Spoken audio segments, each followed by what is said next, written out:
اس طریقے سے ابھی ہم کچھ پچھلی دفعہ بھی ہم بیان کر رہے تھے، قبر میں کچھ کام آنے والے اعمال کا تھوڑا بہت تذکرہ پہلے تو نشستوں میں ہوتا ہی رہا.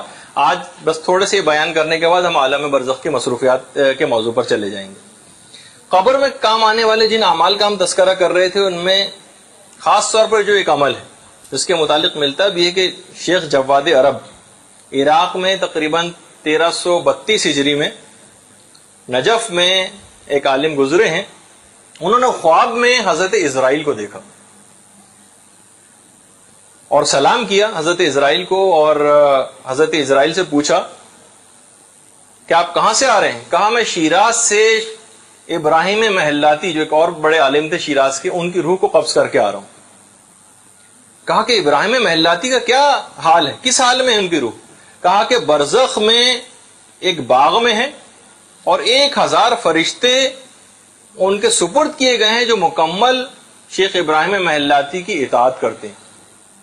کہہ رہے ہیں میں بڑا حیران ہوا اور خواب میں ہی میں نے پوچھا کہ اتنا بڑا مقام شیخ ابراہیم محلاتی کو کس وجہ سے حاصل ہوا قبر میں؟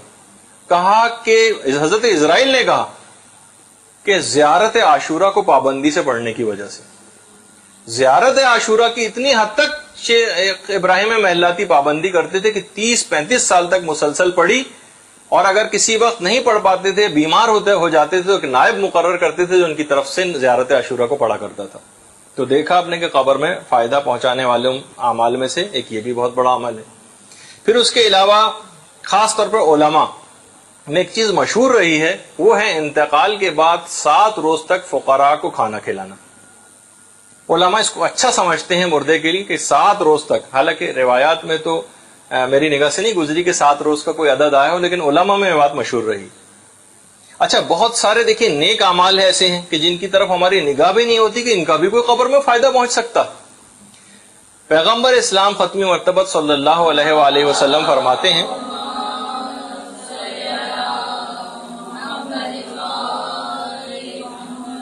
کہہ رہے ہیں کہ میں نے ایک دفعہ ایک خواب دیکھا، پیغمبر اسلام کا خواب،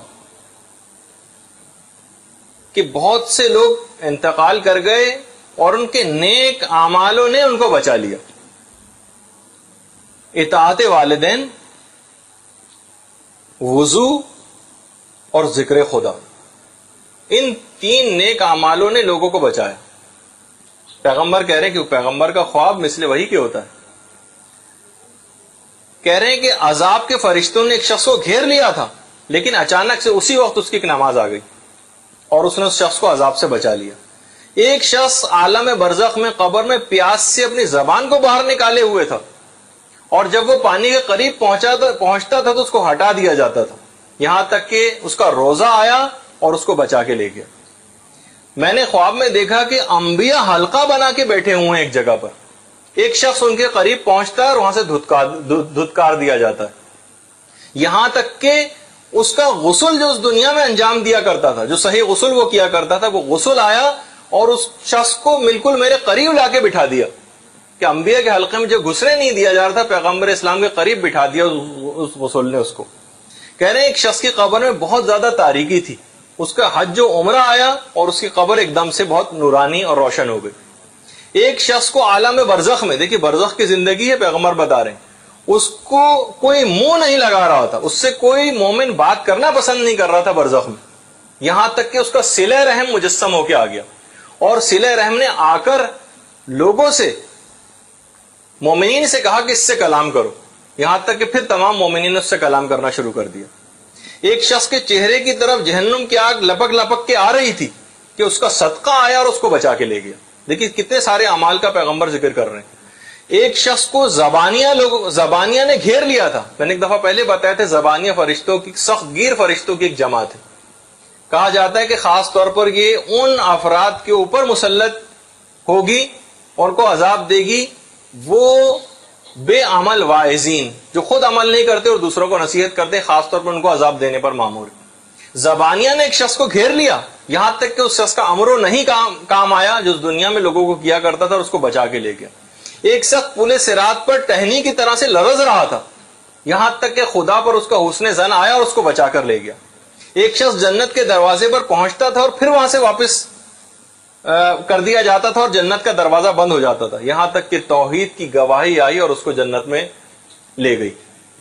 تو آپ نے دیکھا کہ کتنے سارے اعمال ایسے ہیں کہ آپ نے جو سنے، غسل کبھی آپ نے سوچا بھی نہیں ہوگا کہ قبر میں انبیاء کے قریب بٹھانے والی چیزوں میں سے ایک، اگر صحیح طرح سے غسل کر لیا جائے تو بہت سارے اس طرح کے جو اعمال، یہ سارے جتنے بھی نیک اعمال آپ کرتی ہیں، یہ سب قبر کے اندر ایک خاص انداز سے فائدہ پہنچائیں گے۔ اور ان تمام مصیبتوں میں جب بھی کہا جاتا ہے کہ نیک اعمال کو چاہے ایک دفعہ ہی کیوں نہ صحیح، ایک ضرور اپنی زندگی میں انجام دے لیا جائے، تاکہ جس بھی عذاب کے اندر گرفتار ہوں، اگر اس کو بچانے کے لیے کوئی اپروپریٹ عمل ہم اس دنیا میں کر چکے ہوں تو وہ آئے اور اس سے ہم بچ جائیں۔ برزخ میں دیکھیے بہت سارے اعمال ایسے ہیں جو بہت زیادہ چہرے کی نورانیت کا بھی سبب ہے۔ علی میر خلف زادہ ایک گزرے ہیں عالم، جب انہوں نے انتقال کیا تو ان کے بیٹے نے، باقاعدہ علماء نے اس واقعے کو کتاب میں لکھا ہے، ان کے بیٹے نے ان کو خواب میں دیکھا، اتنا چہرہ نورانیت سے معمور علی میر خلف زادے کا کہ بیٹے کو نگاہ نہیں ہو رہی تھی ان کے چہرے کی طرف۔ کہا کہ بابا یہ کیا وجہ ہے، آپ کا چہرہ اتنا زیادہ نورانیت سے معمور ہے کہ مجھے دیکھنے کی بھی تاب نہیں، اس کی وجہ کیا ہے، کس وجہ سے آپ کو یہ مقام ملا؟ کہا کہ میرے والد نے کہا بیٹا اول وقت کی نماز کی پڑھنے کی وجہ سے، کہ بہت زیادہ ایسی چیز ہے کہ جو قبر کے اندر کام بھی آنے والی ہے۔ اور آقا بہجت، آقا قاضی کے بارے میں فرماتے ہیں، در محضر بزرگاں کتاب کا نام ہے جس کے اندر یہ واقعہ ہے، آقا بہجت آقا قاضی کے بارے میں فرماتے ہیں کہ وہ کہا کرتے تھے، آقا بہجت کے استاد، کہ اگر کوئی شخص اول وقت نماز پڑھنے والا ہو اور وہ مقامات عالیہ پر فائز نہ ہو تو وہ مجھ پر لعنت کرے، بلکہ ایک اور جگہ پہ کہا کہ وہ میرے چہرے پر تھوک دے اگر وہ اول وقت میں نماز پڑھتا ہے، وہ پروردگار کے ہاں بلند مقامات پر فائز نہ ہو، یعنی اتنی زیادہ یقینی چیز ہے۔ اور فرماتے ہیں آقا بہجت کہ حافظوا علی الصلاۃ، جو آپ قرآن کے اندر آیت پڑھتی ہیں، ایک حافظوا علی الصلاۃ ہے اور ایک اقیموا الصلاۃ ہے، ان دونوں کا مفہوم بالکل الگ ہے۔ اقیموا الصلاۃ کے تو معنی کہ نماز پڑھو، پابندی کے ساتھ پڑھو، نماز کو چھوڑو نہیں۔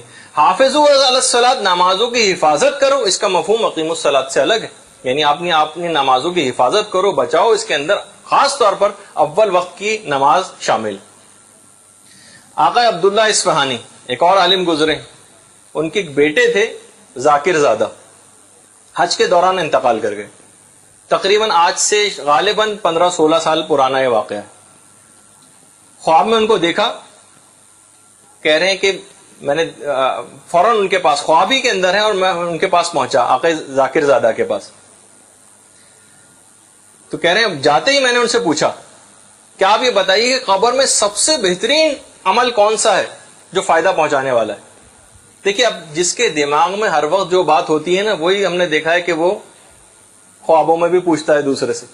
اگر ہر وقت جو دل و دماغ کے اندر فضول باتیں گھسی رہی نا تو وہ خواب بھی اس کو پریشانی آتے ہیں ہمیشہ، یعنی کوئی بہتر ایسا خواب نہیں آتا۔ کہا کہ میں ان کے پاس گیا، پوچھا کہ ایک چیز بتاتے جائیے کون سا بہترین عمل ہے جو برزخ میں فائدہ پہنچاتا ہے۔ کہتے ہیں کہ بار بار صرف ایک ہی جملے کی تکرار کرتے گئے یہاں تک کہ ان کی آواز دور ہوتی چلی گئی، اول وقت کی نماز، اول وقت کی نماز، اول وقت، یہاں تک کہ وہ دور ہوتے چلے گئے۔ دیکھیے علماء نے کہا، خاص طور پہ بیچ میں بات آ گئی کہ جو اول وقت کی نماز پڑھنے کا جو سب سے بڑا فائدہ ہے نا، وہ یہ ہے کہ اس وقت بتائیے کہ سب سے اول وقت کی نماز آج کل کے زمانے میں کون پڑھتا ہوگا؟ حضرت حجت اور اللہم صلی علی محمد وآل محمد،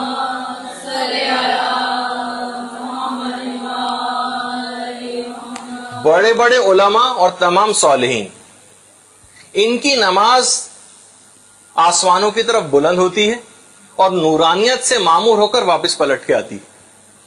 کہا کہ یہ جو ہماری ناقص اور ٹوٹی پوٹی نماز ہے، جو اس قابل بھی نہیں ہے کہ قبول کی جا سکے، جب یہ ان افراد کی نماز کے ساتھ، حضرت حجت کی نماز کے ساتھ، علماء اور صالحین کی نمازوں کے ساتھ، جب یہ آسمانوں کی طرف بلند ہو کے نورانیت کے ساتھ پلٹ کر آئے گی تو ان کی نماز کا قبول ہونا تو یقینی ہے، پروردگار عالم ہماری نماز کو بھی ان کے ساتھ قبول کر لے گا، کیونکہ اس کی ذات اس بات سے کہیں بلند ہے کہ وہ ان کی نماز کو تو قبول کر لے اور ہماری نماز ان کے ساتھ ہی گئی اور اس کو رد کر دے۔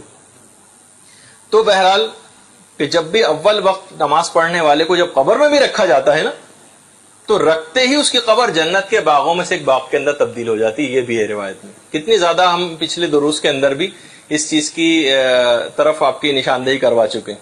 اور وہ جو آپ نے سنا ہے کہ ملک الموت بھی اس کو حالت احتضار میں کلمے کی تلقین کرتا ہے، جو اول وقت میں نماز پڑھنے کا عادی ہوتا ہے، جو ہم نے حالت احتضار کے عمل بیان کیے تھے. باقاعدہ ملتا ہے تاکہ اس سے آپ کو اور تقویت بھی پہنچے. آیت اللہ شہید دست غیب شیرازی عمرے کے لیے ایک دفعہ روانہ ہو رہے تھے تو تہران سے کوئی فلائٹ ڈائریکٹ نہیں مل رہی تھی. ایک فلائٹ تھی جو پہلے بیروت جانی تھی اور بیروت سے پھر جدہ جانی تھی. کہہ رہے مغرب سے کچھ دیر پہلے جہاز کے اندر بیٹھے اور فلائٹ کسی وجہ سے جہاز کے ٹیک آف میں دیر ہو رہی تھی.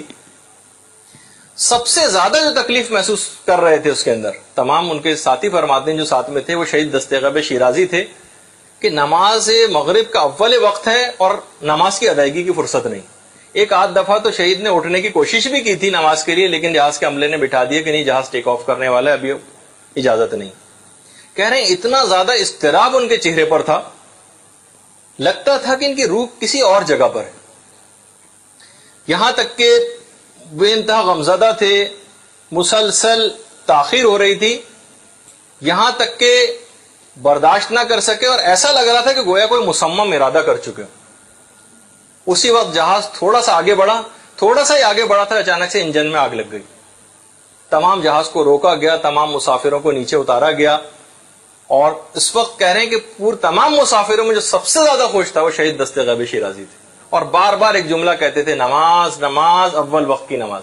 بار بار یہ کہہ رہے تھے. پھر نیچے ہی فوراً ہی جب تمام مسافر اترے اور وہیں ایئرپورٹ پہ انہوں نے نماز جماعت ادا کی، تھوڑی دیر میں جہاز کا انجن ٹھیک ہو گیا یا کسی اور فلائٹ سے ان کو جدہ کی طرف روانہ ہوئے. تو بہرحال جو واقعی اس چیز کا عادی ہو جاتا ہے نا اول وقت میں نماز پڑھنے کا، پھر اس ٹائم پہ کوئی اور کچھ کرنے کو دل نہیں چاہتا، اور یہاں تک کہ خدا بھی اس کی کسی نہ کسی انداز سے مدد کر دیتا ہے. چھٹے امام جعفر صادق علیہ الصلوۃ والسلام سے بھی چیز پوچھی گئی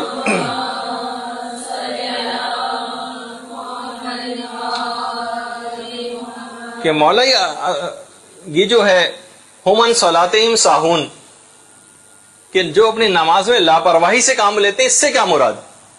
فرمایا وہ افراد ہیں کہ جو دنیا کے کاموں کو آخرت پر مقدم کرتے ہیں اور کہتے ہیں کہ پہلے ہم دوپہر کا کھانا کھا لیں پھر ہم نماز پڑھیں گے، ابھی ہم رات کا کھانا کھا لیں پھر ہم نماز پڑھیں گے.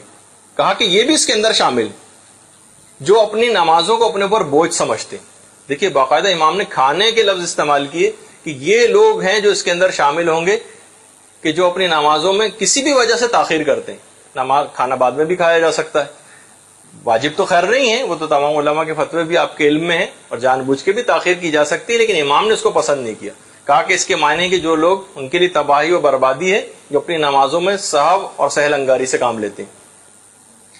باقاعدہ جو ملتا ہے جو واقعات ہے، پاسداران انقلاب کے ایک لیڈر تھے مہدی زین الدین شہید، ہر جگہ اور ہر مقام پر نماز کو اول وقت میں پڑھنے کے عادی تھے، کہ کوئی بھی چاہے حال کیوں نہ ہو.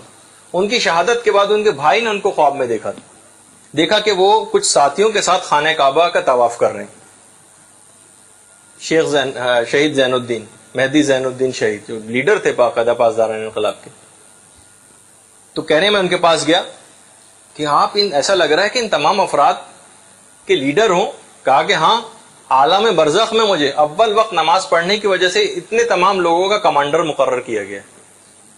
تو آپ اس سے بھی اندازہ لگائیں کہ بہرحال یہ ایک ایسی چیز ہے. اور نہ صرف یہ کہ بلکہ یہ بھی علماء نے، اگرچہ عام سے ایک طالب علم کا واقعہ ہے کہ جو یورپ کے ایک ملک کے اندر تعلیم کے سلسلے میں رہائش پذیر تھا اور ایک دفعہ اپنے امتحان کے لیے جا رہا تھا کہ رستے میں پہاڑی علاقے سے گزرنا تھا اور گاڑی خراب ہو گئی. اس نے کہا بہت سخت پریشان کہ میرا پورا سال ضائع ہو جائے گا. فوراً متوجہ ہوا، کہا کہ یا امام زمانہ، میں آپ سے متوسل ہوتا ہوں اور آج آپ سے میں عہد کرتا ہوں کہ اگر آج میں صحیح وقت پہ پیپر دینے پہنچ گیا، عام لیکن مومن تھا بہرحال، اگرچہ عام دنیاوی تعلیم کی بات ہو رہی تھی، پیپر دینے پہنچ گیا تو میں عہد کرتا ہوں کہ ہر نماز کو اول وقت میں پڑھوں گا. اچانک سے اس نے دیکھا کہ ایک شخص چلتا ہوا آیا اور کہا کہ کیا مسئلہ ہے؟ کہا کہ میری گاڑی خراب ہو گئی. اس نے گاڑی کا بونٹ اٹھایا اور اندر 2-3 ہاتھ ادھر ادھر لگائے اور کہا سٹارٹ کرو. ایک دم سے سٹارٹ ہو گئی. بس گاڑی کا بونٹ اس نے بند کیا اور آ کے کہنے لگا وہ شخص کہ دیکھو جو وعدہ تم نے مجھ سے کیا ہے نا اس کو ضرور پورا کرنا، اور اپنی ہر نماز کو اول وقت میں پڑھنا.